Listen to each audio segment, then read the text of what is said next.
Bien, cierre sus ojos tantito y dígale: Padre, gracias por tu presencia en este lugar, gracias por tu palabra.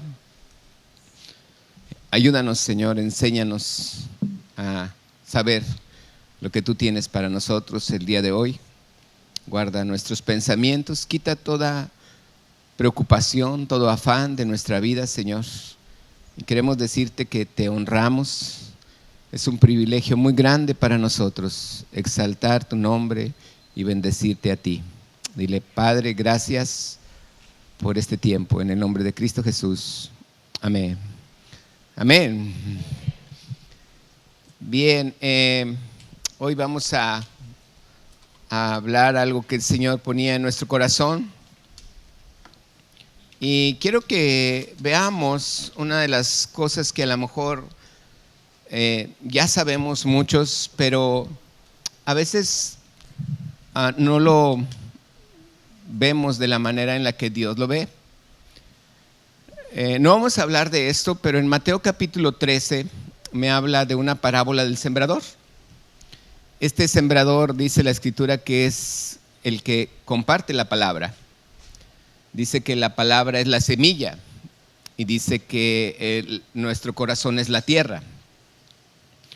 Entonces, muchos conocemos esta historia, esta parábola, la hemos escuchado en alguna ocasión, pero más adelante dice la palabra, ahí mismo en Mateo 13, más adelante, dice que hubo alguien que sembró su campo, pero que también el enemigo vino y sembró cizaña. Al día siguiente, los trabajadores de este dueño de ese campo se enojaron y vieron que estaba creciendo cizaña, y se dan cuenta y le dicen al dueño del terreno: arrancamos la cizaña. Y dijo: no, déjala que crezca. No es tanto el ver lo que muchas veces hemos escuchado sobre el trigo y la cizaña, sino lo que yo quiero poner un énfasis hoy es que el diablo también siembra una semilla. Lo que la palabra me está diciendo es que Jesús siembra, pero Él siembra semilla, que es la palabra de Dios. ¿Estamos de acuerdo? Pero el enemigo también quiere ser un imitador. Él también siembra una palabra. Él también siembra una semilla. Y a veces crecemos porque si los trabajadores le dijéramos: la arrancamos, dice: no, déjala que crezcan juntos.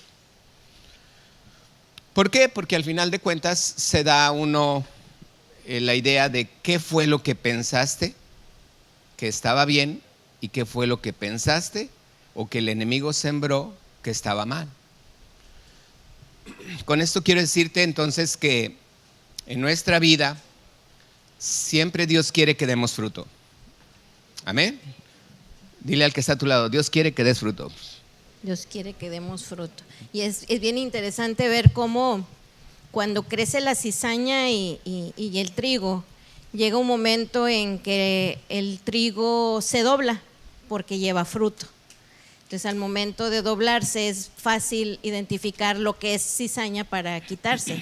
Pero esto también nos habla de cómo cuando nosotros estamos caminando en lo que Dios ha sembrado en nuestra vida, esto nos hace humillarnos delante de Él y no crecer o no caminar en orgullo.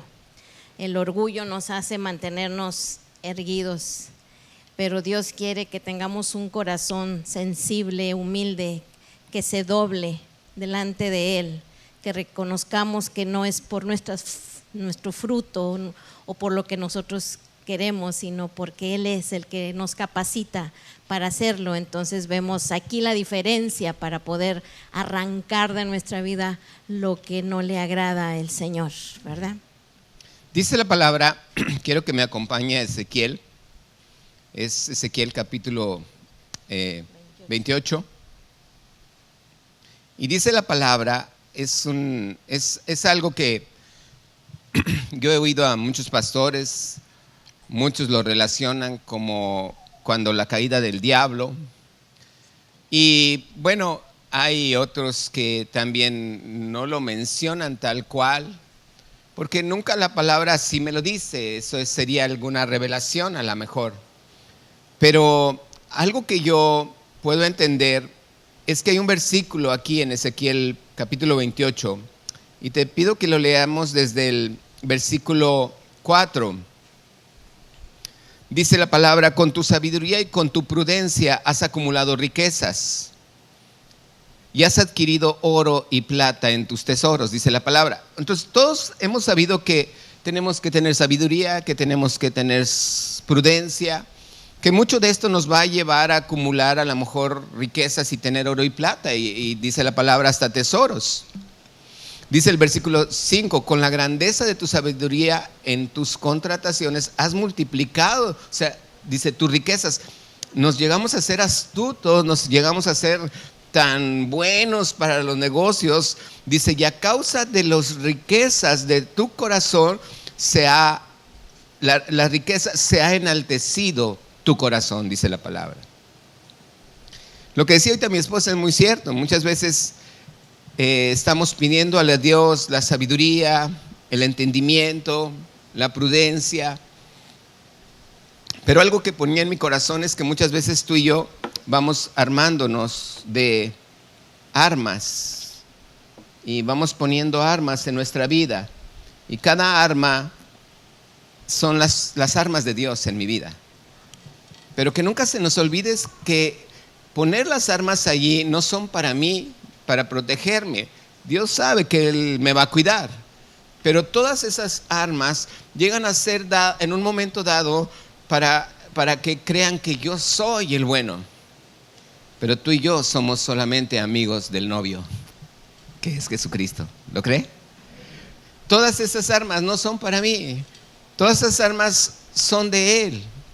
Dios me las entregó a mí, pero para que yo no vea las cosas como quien yo soy quien lo hice, sino que Él es el que lo hizo en mi vida. Amén. Por eso dice la palabra, verso 6. Dice, por tanto, léalo junto conmigo. ¿Qué dice? Así ha dicho Jehová el Señor. Por cuanto pusiste tu corazón como corazón de Dios. Dice, por cuanto pusiste tu corazón como ¿qué? Corazón de Dios. Ok, hay otra traducción, la Reina Valera Gómez. Dice, así ha dicho el Señor Jehová, porque pusiste tu corazón como corazón de Dios. No dice como el corazón de Dios, dice como corazón de Dios.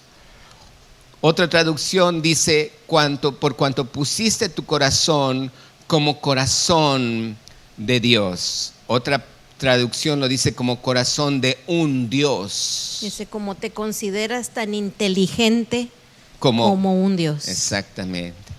Entonces, hay cosas que usted y yo debemos de comprender, que muchas veces Dios nos lleva a ser imagen y semejanza de Él, que es lo que Dios quiere, ¿estamos de acuerdo? Pero en cuanto a carácter, en cuanto a el amor, en cuanto a dar nuestra vida por los demás, y ahí es cuando ya no queremos, ¿verdad? Cuando yo ya tengo la fama, pues yo la quiero para mí, en vez de dársela ¿a quién? Al Señor Jesús. Recuérdese usted siempre, y dígale al que está a su lado, recuerda que tú solamente eres el amigo del novio.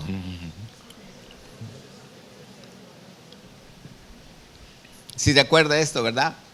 Yo me ponía a veces así, cuando iba a casar a alguna pareja, y pues yo iba con mi corbata, con el traje, y veía al novio que no traía corbata, quítatela. El más importante aquí no es el pastor, el importante es el novio. Él es el que se debe de ver bien, porque yo debo de morir. Tiene que exaltar Él. ¿Estamos de acuerdo? Nosotros tenemos que exaltarle. Hay un versículo que yo creo que la mayoría de nosotros lo conocemos hasta de memoria, y es Juan 10:10. Dice que el ladrón no viene sino para hurtar, matar y destruir. Y dice Jesús, yo he venido para que tengas vida y para que la tengas en abundancia. Aquí la palabra abundancia me está hablando de una superabundancia. No es algo pequeño, no es algo mediocre. Dice, es algo excesivo, es algo rebosante, exceso, más que suficiente. es extraordinario. Dice, mucho más de lo necesario. Esa es como la vida que el Señor tiene para nosotros, de alta resolución. Como cuando comenzaban las televisiones en blanco y negro y luego a colores, pero luego ya comenzaron a quedar obsoletas porque ya comenzaron a tener mayor resolución, mayor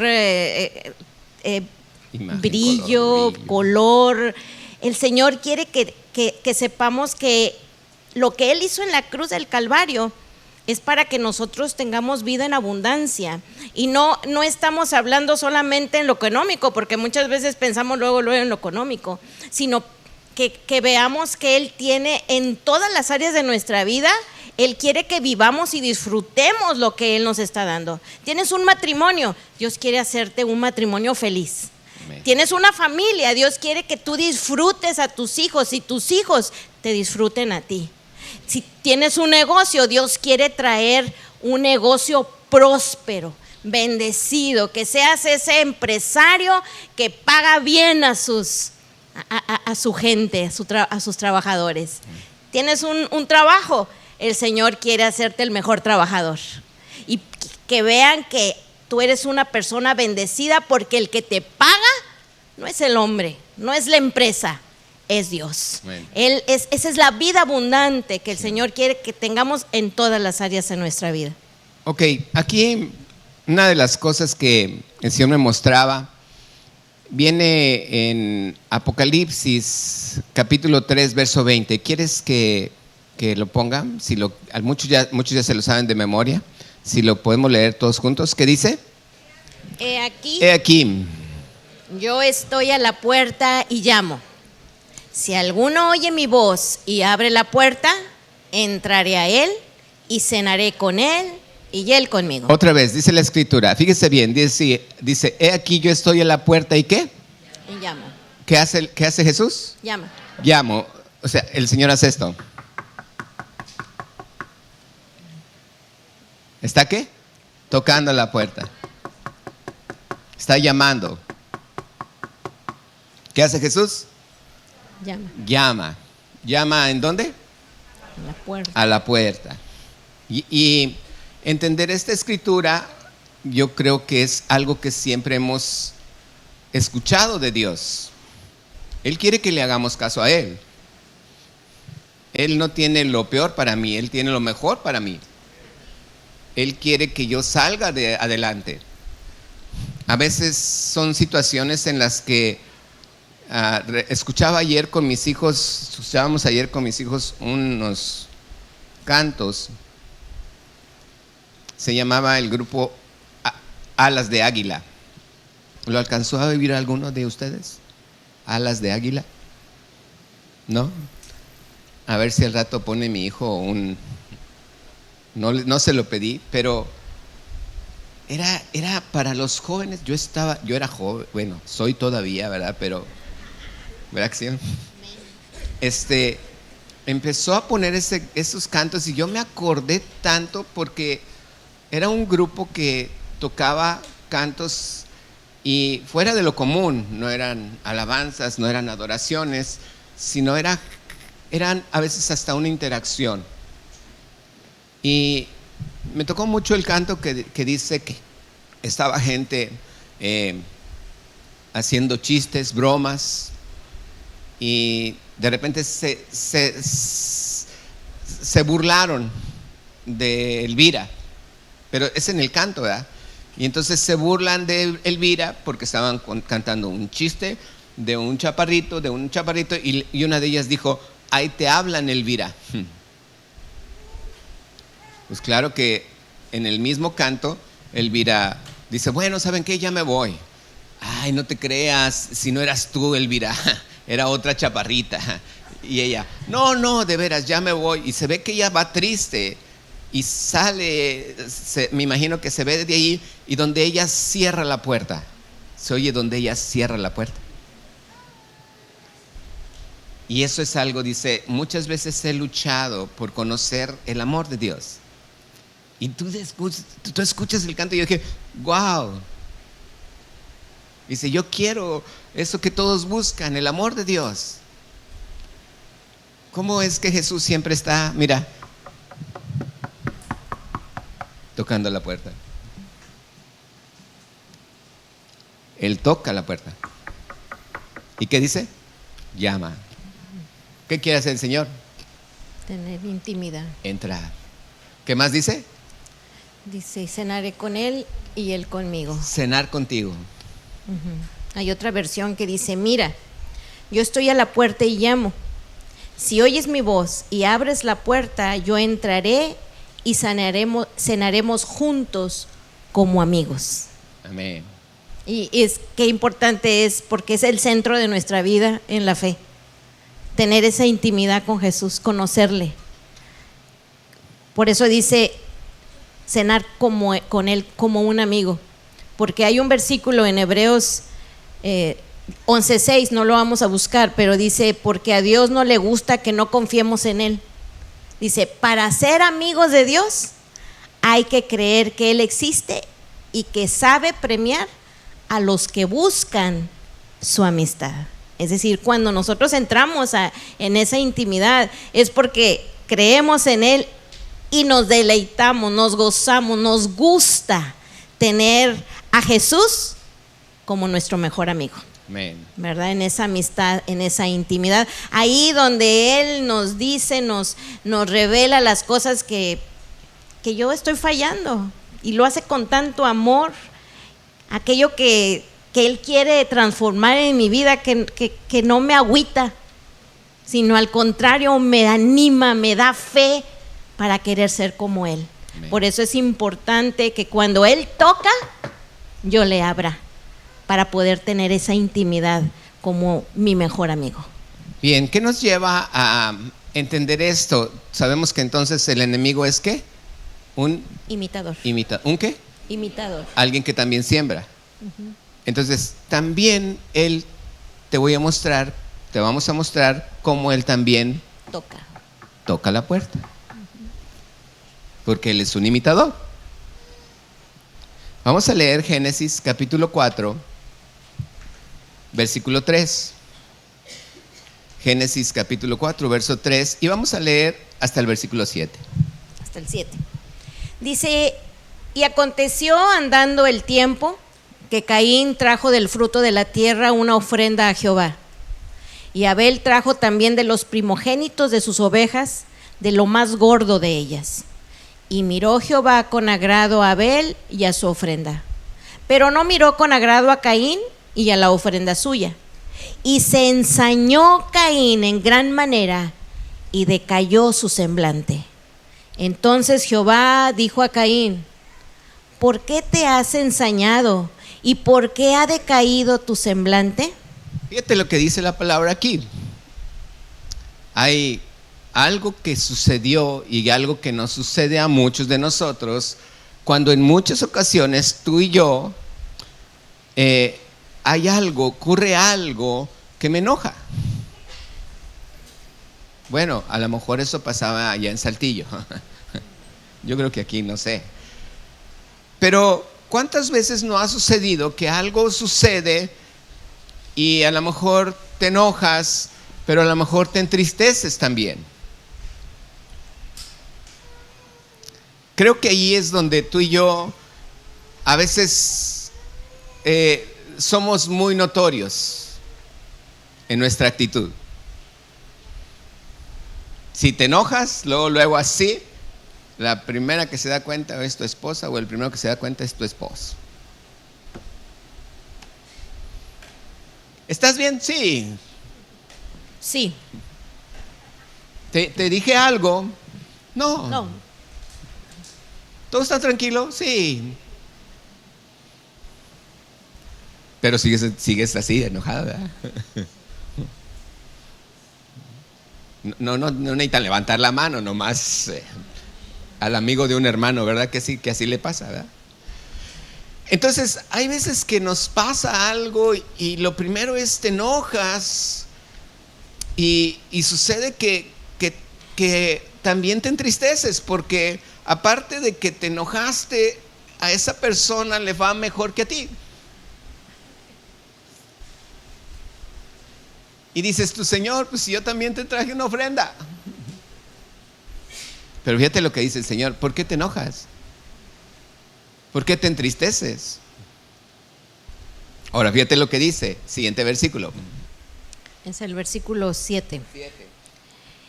Dice, o sea, Dios le dice, ¿por qué te has ensañado y por enojado? Qué, porque ha decaído tu semblante. Tu semblante. Ahora, verso 7. Si bien hicieres, ¿no serás enaltecido? Y si no hicieres bien, el pecado está a la puerta. Con todo esto, a ti será su deseo, y tú te enseñorearás de él. Otra traducción. Dice la palabra, si bien hicieres, ¿no serás enaltecido? ¿Sí que dice? Dice, serás aceptado si haces lo correcto. Pero si te niegas a hacer lo correcto, entonces ten cuidado. El pecado está a la puerta, al acecho y ansioso por controlarte. Pero tú debes dominarlo y ser su amo. Wow.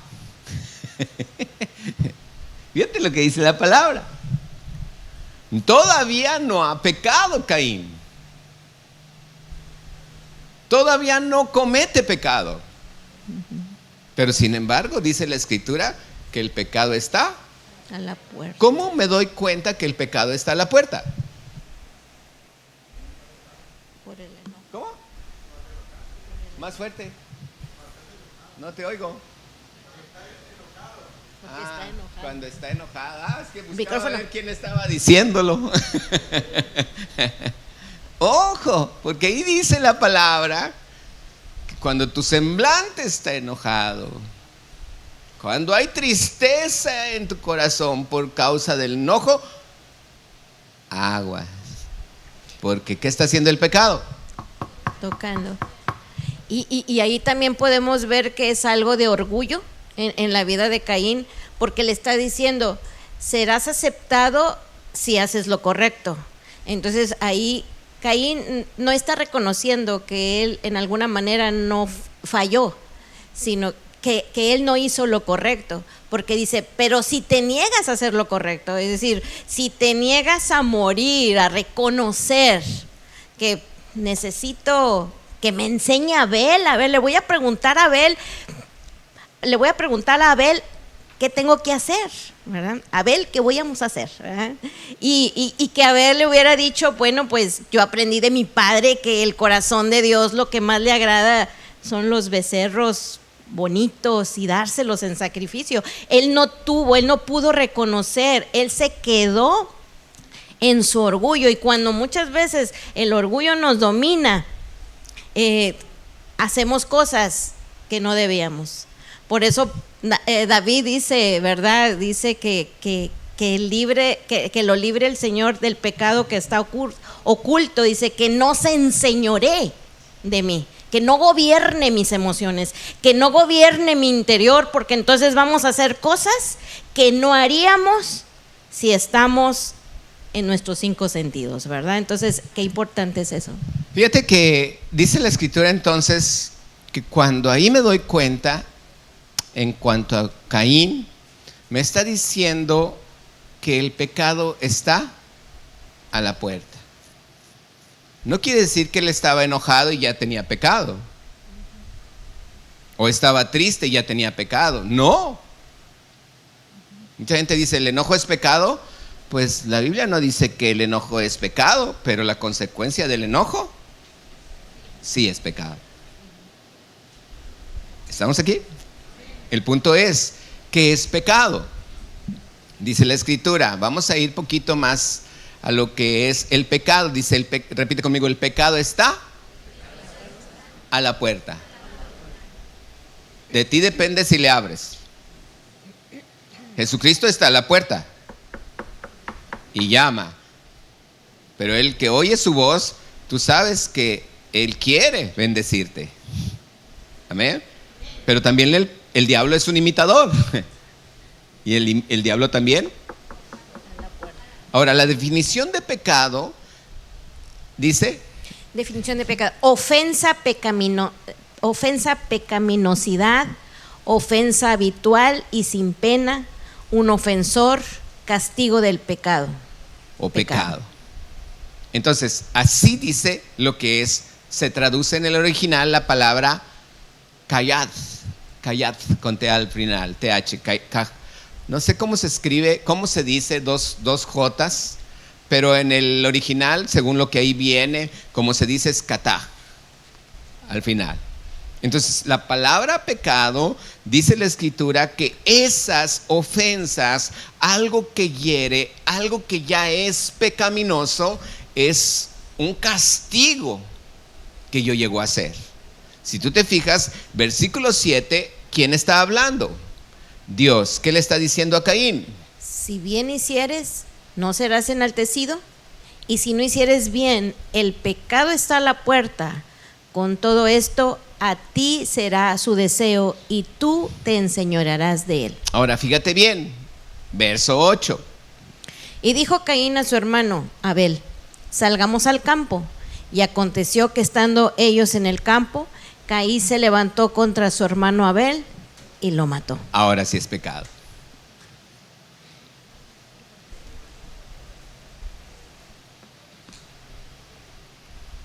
Siempre las acciones en nuestra vida que nos hieren, que nos hacen enojarnos, que nos molestan, traen una consecuencia. Si le sigues allí, si tú sigues en ese enojo, si sigues en esa tristeza, allí va a estar. Es como abrirle la puerta al pecado. Es como abrirle la puerta al para pecado. tener comunión con él. Para convivir con él. Y que domine. Y que te domine.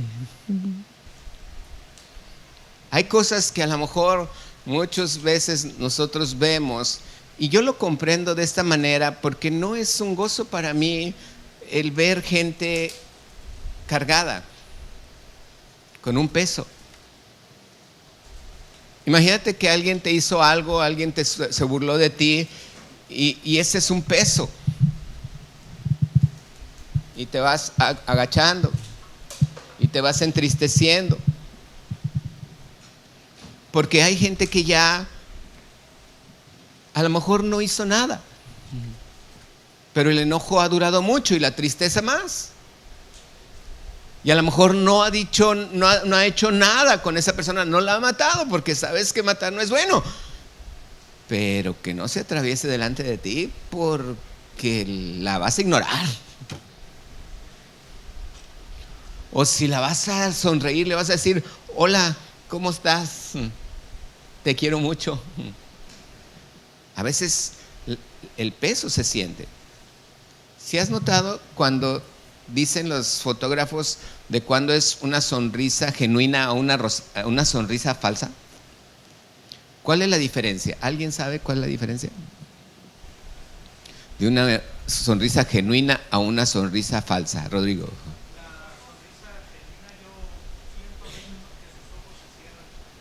Ok, hay un músculo que se levanta. ¿Ibas a decir algo? No, es cuando te cepillas con Colgate. Esa es una sonrisa genuina. Porque muchas veces en la foto te dice sonríe y nomás le hacen. Esa no es una sonrisa genuina. Una sonrisa genuina es cuando el músculo se levanta aquí. Dices: no, entonces no puedo porque me arrugo más. No te preocupes. Esa es una sonrisa genuina. Una sonrisa genuina es cuando tú traes el corazón en alegría, en libertad, en gozo, en paz. No estoy enojado. No pasó nada. Estoy bien. No es fácil. No es fácil porque en muchas ocasiones es esa carga. Ahí viene fulanito y ya nomás los hombros así se te agachan. Ay, estás bien contento y de repente nomás ves a Perenganito y ay, los hombros se caen. ¿Verdad que sí es una carga? Es como tener aquí, como los bueyes que tenían un yugo, ¿verdad? ¿Sabes por qué les ponían un yugo a los bueyes? Una yunta es de 2 bueyes y los unían con un yugo. un pedazo de madera. Tenía una forma recta y luego dos curvas así, que lo que hacía era ponérselos. ¿Para qué? Para que aquí estuviera la fuerza. Y eran amarrados a los cuernos para que junto con los cuernos el buey, los dos bueyes pudieran arar. Imagínate lo que ahora hace un tractor, ellos lo hacían con una, como para, ¿cómo se llama? Como un arado, algo que sacaba la tierra, que con la fuerza de un hombre no podía. Entonces los dos bueyes llevaban así la carga y ya iban agarrando la tierra, la iban levantando. Entonces la palabra me habla de un yugo, y la palabra me habla de ese yugo, que en muchas ocasiones hay yugo, pero no, dice la Biblia, no te unáis en yugo desigual. O sea, ¿qué quiere decir? Si yo fuera cristiano y ella no fuera cristiano, ¿sabes qué me va a pasar? Va a ser difícil. Sí, pero ¿sabes qué me va a pasar? Salomón se casó con muchas que no eran del pueblo de Israel. ¿Y qué hicieron? Lo arrastraron. Lo desviaron. Lo desviaron a pecar. Entonces él ya tenía un yugo. Imagínate, con 700 esposas y 300 concubinas. 300 concubinas. Si le daba gusto a una, tenía que darle gusto a todas. A ver, ¿por qué nomás a ella le compraste un collar? Entonces traía un yugo. No, traía 1000 yugos. El punto es que hay cosas que nosotros ahorita en la actualidad no nos damos cuenta, pero con el simple hecho de ver a una persona o a alguien, me puedo entristecer y me cae. Ahora yo tengo dos opciones que dice la Escritura, Efesios 4:26. Dice: airaos, pero no pequéis, no se ponga el sol sobre vuestro enojo. ¿Y el 27? Y el 27, nomás tengo el 27. Dice: ni deis lugar al diablo. Entonces me puedo enojar. ¡Oh, sí! Dijo el otro: ¡qué bueno! Pero dice: no se ponga el sol sobre vuestro enojo. ¿A qué se refiere esta palabra? Que no esperes a que anochezca. Dice otra versión, dice otra versión: si se enojan, no permitan que eso los haga pecar. El enojo no debe durarles todo el día. Hay que perdonar. Ser rápidos. Hay que ser rápidos para que no seas, ¿sabes dominado. para qué? Como decía mi esposa ahorita, Dios ha venido a traer vida y vida en abundancia. Pero muchas veces nosotros, cuando duramos con el enojo, matamos, robamos o destruimos. Por eso el Señor dice, Jesús dice: aprended de mí, que soy manso y humilde. Dice: llevad mi yugo sobre vosotros. Dice: y aprended de mí, que soy manso y humilde de corazón, y hallaréis descanso sobre vuestras almas. Un ejemplo de esto lo tenemos en Juan 2:13. Juan capítulo 2, versículo 13 al 17. Fíjatele bien lo que dice la palabra. Uno pensaría, entonces Jesús no se enojó. Sí, una vez se enojó. Y fíjate por lo que se enojó. Dice la Escritura: estaba cerca la Pascua de los judíos, y subió Jesús a Jerusalén, y halló en el templo a los que vendían bueyes, ovejas y palomas, y a los cambistas allí sentados. Y haciendo un azote de cuerdas, echó fuera del templo a todos, y las ovejas y los bueyes, y esparció las monedas de los cambistas, y volcó las mesas. Y dijo a los que vendían palomas: quitad de aquí esto, y no hagáis de la casa de mi padre casa de mercado. Entonces se acordaron sus discípulos que está escrito: el celo de tu casa me consume. Y los judíos respondieron y le dijeron. Hasta ahí. Dice la palabra que Jesús sí estaba en cierta manera enojado. ¿Por qué? Porque él dijo: la casa de mi padre será llamada, ¿cómo? Casa de oración. Ahora, ¿quién es templo del Espíritu Santo? Nosotros. ¿Somos templo del Espíritu Santo? Amén. Ok. ¿Y qué hace Jesús cuando entra al templo? ¿No le leyeron? ¿Qué hace Jesús cuando entra al templo? Limpia. Quita todo aquello que no sirve.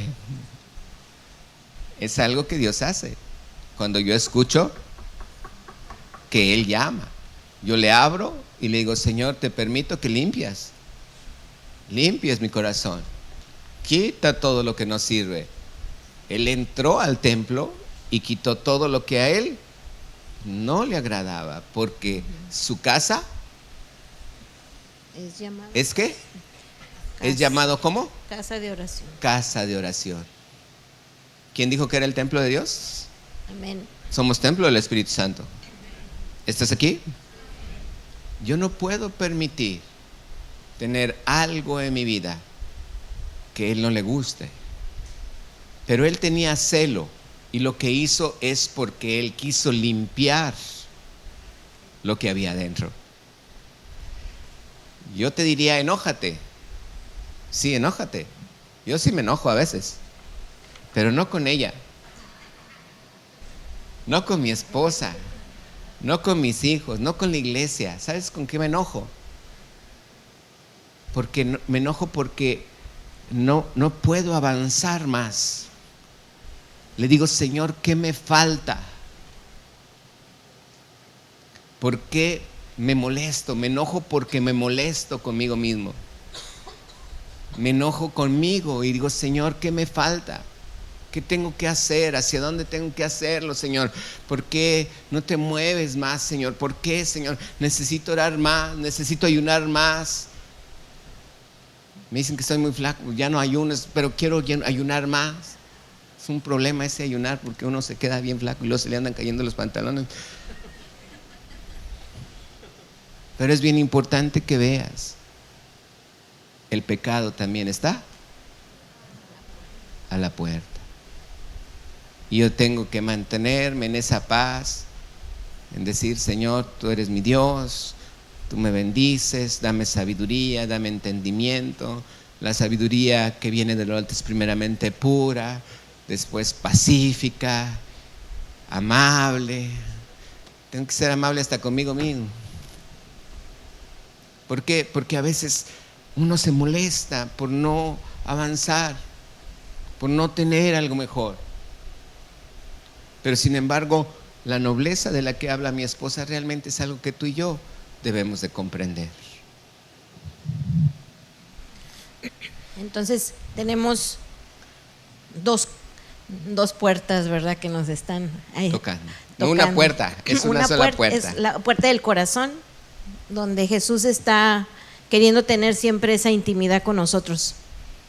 Cuando el enemigo quiere venir a tocar, es mejor abrirle la puerta a Jesús y estar en esa intimidad con Él, porque, como decía mi esposo, en nuestra vida, en nuestra mente está muchas veces la malicia, ¿verdad? Y la malicia nos lleva a esa maldad que llevó a Caín a matar, porque él en su mente tramó un plan, y dice que dijo Caín a su hermano Abel: salgamos al campo. Sí, ellos yo creo no convivían mucho porque sus actividades eran muy diferentes, pero él lo invita y le dice: salgamos al campo. Y aconteció que estando ellos en el campo, ahí es cuando Caín se levanta contra su hermano Abel y lo mata. Entonces encontramos aquí como en nuestra vida hay malicia en nuestra mente que trama. Por eso la palabra dice: echando fuera toda la abundancia de malicia en nuestra vida, porque si no la quitamos, esa malicia siempre nos va a estar llevando a tramar cosas que nos llevan a la maldad. Y a mí siempre me ha impactado mucho lo que significa malicia. La palabra malicia en el griego, en el original, viene de una palabra que es kakia, con K de kilo, kakia. Entonces, por eso como que te viene malicia al corazón pensando en la caquía. En la caquía, ¿verdad? ¿Qué hace la caquía? Pues huele feío, ¿verdad? ¿Y qué hace la caquía? Contamina. Entonces, si nosotros no echamos fuera esa malicia, esa caquía, ¿qué va a hacer? Va a contaminarnos y nos va a llevar a la acción. Nos va a llevar a abrir la puerta y ejecutar la maldad que ya habíamos tramado en nuestra vida. Dice la palabra, dice la escritura, el necio al punto da a conocer su ira, pero el que no hace caso de la injuria es prudente. Hay muchos proverbios que me hablan sobre la ira y el enojo, y aquí me habla, la mayoría de ellos es con respecto al necio. Dice, el necio menosprecia el consejo de su padre. Dice, no conviene al necio la altilocuencia. Dice, más que 100 azotes. Hay un versículo que dice, es el que estaba buscando ahorita, dice, dice, es que lo vi en la mañana cuando estaba todavía orando por esto, y hay algo que dice que se me fue, déjame lo busco de una vez aquí para que no se me vaya a olvidar. Dice, no te apresures, dice otra traducción, dice, no te apresures en tu espíritu a enojarte, porque la ira está en el seno de los necios. Otra traducción dice, no te enojes con facilidad, porque el enojo lo tienes en tu seno. Cuando yo me enojo, hay algo en mi seno aquí. Dice, no te apresures a enojarte. Y aquí me viene una palabra que platicábamos en el discipulado. Una de las cosas es que sabías que Judas, el que entregó a Jesús, él, dice el Señor que cuando Jesús tomó el pan y se lo entregó y él lo tomó, dice que Satanás entró a él. Ahí dice que Satanás entró en él. Y lo que hizo Judas fue, se levantó y Jesús le dijo, ve, haz lo que tienes que hacer. Dice que los discípulos no se dieron cuenta, ellos pensaban que iba a otra cosa. Pero ¿sabes qué sucedió cuando llegó Judas con todos los que querían apresar a Jesús? Les pidió dinero. Les pidió una BMW, un Volvo y una casa bien amueblada.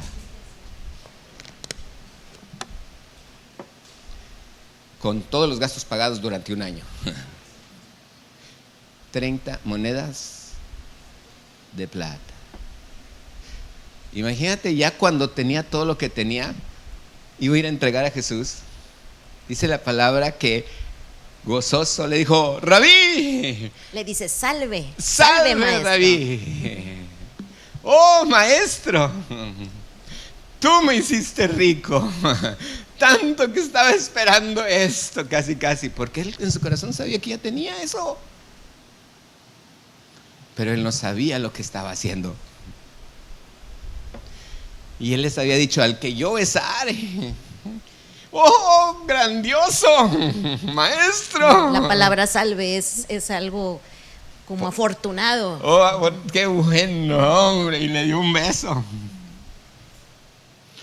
Judas no iba apesadumbrado. No iba con remordimiento. No iba con remordimiento. Imagínate, le acaban de dar una BMW, un Volvo y un carro y una casa con todos los gastos pagados, amueblada. Pues, ¿quién no, verdad? ¿Qué llevaba en su seno? Las riquezas. También el diablo pone en el seno las riquezas, porque hay otro versículo que dice la escritura, no lo digo yo, dice la palabra, la suerte se echa en el regazo, en el seno. Dice, la suerte se echa en el seno, mas de Jehová es el juicio de ella. Él sabe si te lo da o no te lo da. Ojo aquí con los que muchas veces piensan enriquecerse de manera inmediata, porque allí el Señor conoce tu corazón y Él dice, ni creas que te la vas a sacar. Porque por andas más muy boletos triste, que compres. por más boletos, porque puedes comprar de 10,000 boletos 9,999 y el que se la va a sacar Es otro. es otro. ¿Por qué? Porque Dios está viendo ¿qué? Lo que hay en tu corazón. Ve que el enojo, la ira, la tristeza. Y dice, no, ¿para qué le abro la puerta? No le abre la puerta. Ok, qué bueno que ya sabes que no le abran la puerta. Pero también está Jesús. Sí, tocando. Por eso hay otro proverbio que dice, bienaventurado el hombre que me escucha, dice Dios, velando a mis puertas cada día, aguardando a los postes de mis puertas, porque en los dinteles de las puertas de los judíos estaban escrito la palabra de Dios, el Pentateuco, los mandamientos. Es lo que dice la palabra. Sí, dice, porque el que me halle, hallará la vida y alcanzará el favor de Jehová. Es decir, ¿cuántos de nosotros no necesitamos alcanzar el favor del Señor? Dice, mas el que peca contra mí, defrauda su alma. Todos los que me aborrecen aman la muerte. ¿Cómo entonces entender que el diablo viene para matar, robar, destruir? Que es un imitador, que lo que él siembra nunca va a dar fruto, pero lo que siembra Dios, Él es el sembrador.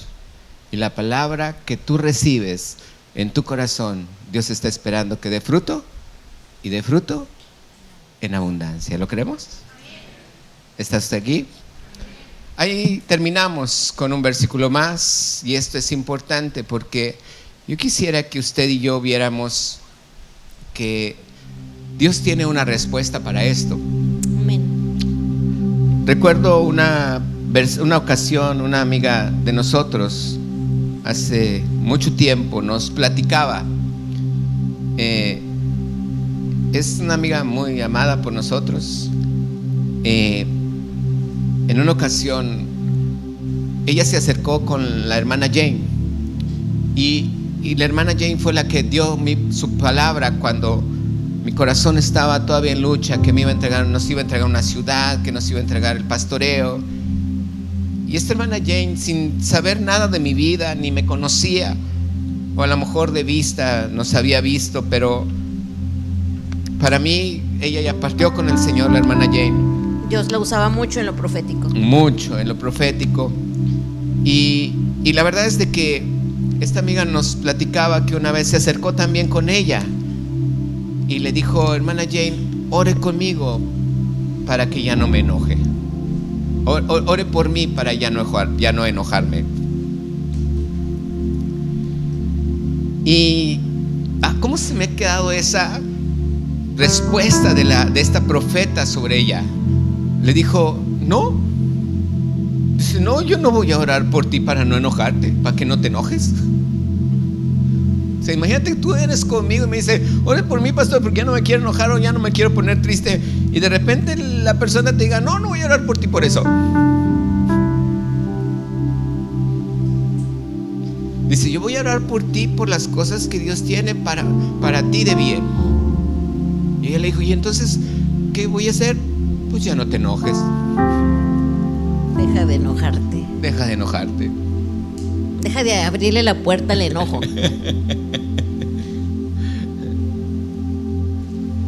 No necesitamos orar. Lo importante es saber que dice la Escritura que no te domine el enojo. Le dijo a Caín.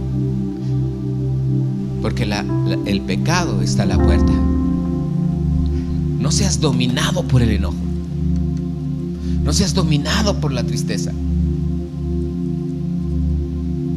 levanta tus hombros. Una sonrisa genuina. ¿Cómo, Señor? Si me quitó todo, se llevó todo. Una vez me robaron una laptop a mí, 3 laptops. Yo arreglaba laptops. Se llevaron las 3 que estaba arreglando y la mía. En la noche entró un ladrón a la casa. No teníamos protecciones, ni oímos. Sí, ¿sabes lo que se siente? Luego no eran mías. Y no levantamos. Yo entendí, dije, pues tengo que poner protecciones. ¿Por qué no has puesto protecciones? Las ventanas están a menos de 1 metro y eran así largas. Pues era bien fácil que entraran. No tenía ni mosquitero. Y lo único que entendí, dije, bueno, pues pon protecciones y ponte a trabajar más duro porque tienes que pagar. Como a los 15 días se estaciona un carro afuera y eran 2 señores judiciales. Me dice, oiga, a usted le robaron unas computadoras. Y yo, pues, ni le dije a nadie. Dice, no, es que agarramos la persona, la traíamos por la colonia, nos dijo que de aquí él había tomado unas computadoras. Dice, nosotros la tenemos ahí en la policía, pero queremos que vaya. Hombre, dije, gracias, Señor. Llegué y ya, pues yo soy fulanito. Ah, sí, mira, ahí están. Y ahí firmé unos papeles y ahí estaba el chavo que nos robó. Ahí estaba sentado. Dijo, fue él. Me senté con él antes de que me dieran las computadoras. Me senté con él. Le digo, no me hiciste nada. La abracé. Le dije, no me hiciste nada. No te preocupes. Yo te perdono. Le digo, ¿no quieres entrar a un centro de restauración de adicciones? ¿No te gustaría? Quiero que me sigas en esta oración. ¿Quieres orar conmigo? Pues estaba quebrantado, estaba llorando. Me dijo sí, y empecé a orar y recibió a Cristo en su corazón. Y yo le dije, yo no levanto ningún cargo contra él. Le dije al guardia. Dijo, es que usted no es el único, dice. Dije, bueno, por mí yo no me hizo nada.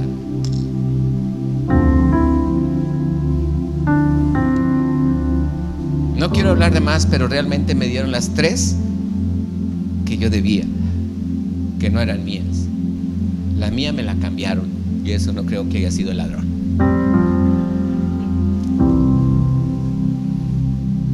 Pero dije, no importa, ya no debo nada a nadie.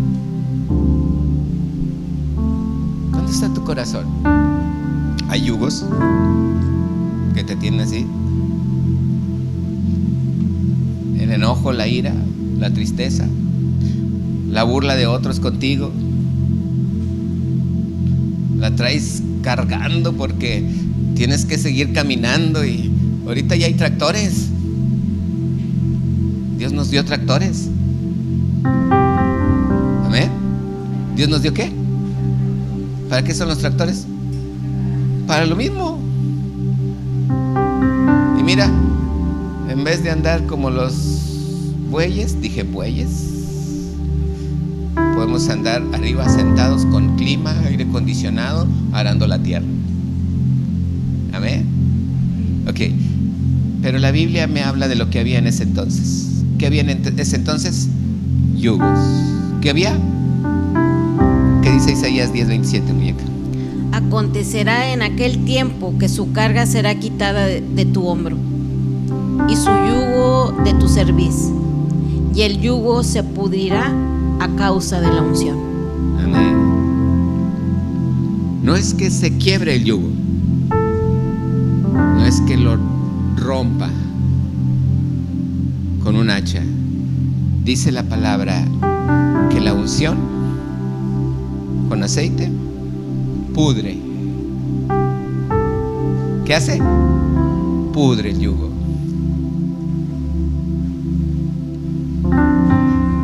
Mira, se va a hacer tierra, se va a hacer polvo y tú vas a seguir caminando. Amén. Vamos a ungirlos. Dice, ese día se te quitará la carga que llevas en los hombros y el yugo que te pusieron en el cuello será destruido. Amén.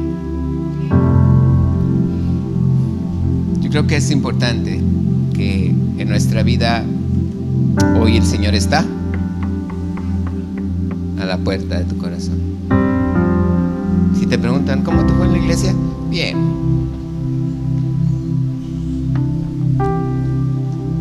No, me fue excelente. Que vean que viniste el domingo a la iglesia. Amén. Que vean que tu corazón sale rebosando de gozo. No importa, lo terrenal es terrenal. Lo mejor es que Dios está allí a tu lado. ¿Lo cree? Póngase de pie. Vamos a orar al Señor.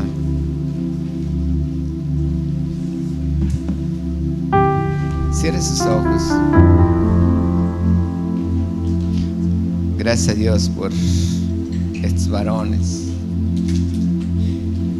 Gracias, Padre Santo.